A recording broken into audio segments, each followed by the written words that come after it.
네, 단지 바로 옆에 학교가 들어선다는 분양 광고를 보고 입주를 결정했는데 막상 학교가 들어서지 않았다면 참 억울하겠죠. 이런 이유로 분양사를 상대로 법정 공방을 벌여온 입주민들이 결국 소송에서 졌습니다. 이 허위 과장 광고로 볼 수 없다는 이유인데 일반 국민의 눈높이와 맞지 않은 판결이라는 비판도 나오고 있습니다. 이종원 기자가 보도합니다. 지난 2008년 분양 광고를 시작한 경기도 양주의 한 아파트. 단지 바로 옆에 초등학교와 중학교를 표시해놓고 단지 옆에서 누리는 풍부한 교육 환경이라는 매혹적인 문구로 입주자를 끌어모았습니다. 하지만 입주 6년이 지난 지금까지 학교 설립은 감감무소식입니다.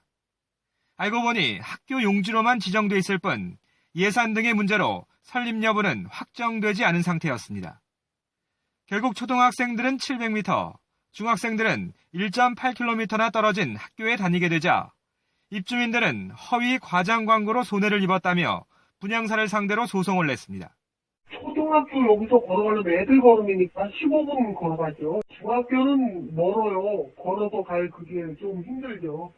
1심과 2심이 입주민들의 주장을 받아들이면서 가구마다 많게는 400만 원씩 배상금이 돌아갈 듯했지만 대법원에서 판결이 뒤집혔습니다. 광고에 학교 설립 시기가 특정돼 있지 않았고 여전히 학교 용지로 지정돼 있어서 학교 설립 가능성이 아예 백지화된 것은 아니라며 대법원이 허위 과장 광고로 볼 수 없다고 판단한 겁니다. 또 분양 광고 이후 입주자 모집 공고를 통해 일단 다른 학교에 다녀야 한다는 사실을 공지한 점 등도 고려됐습니다. 모델하우스라던가 판촉물 같은 게 모든 정보들이 다 소비자들한테 이건 확실한 정보다라고 상담까지 하고 있는 상황에서는 소비자들이 충분히 현혹될 수 있는 정보라고 판단이 되고요. 얼마 전엔 건설사들이 중도금 무이자 대출이라는 광고를 해놓고 실제로는 이자를 분양가에 포함하는 관행이 허위 광고나 불법 계약이 아니라는 판결이 나와 논란이 일기도 했습니다. 또 경품 행사를 빙자해 고객들의 개인정보를 보험사에 판 홈플러스가 1mm 크기의 글씨로 사전에 고지를 했다는 이유로 무죄를 선고받자 시민단체들의 비판이 잇따르기도 했습니다.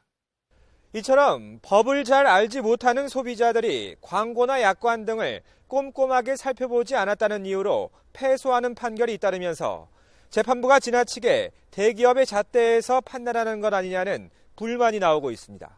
YTN 이종원입니다.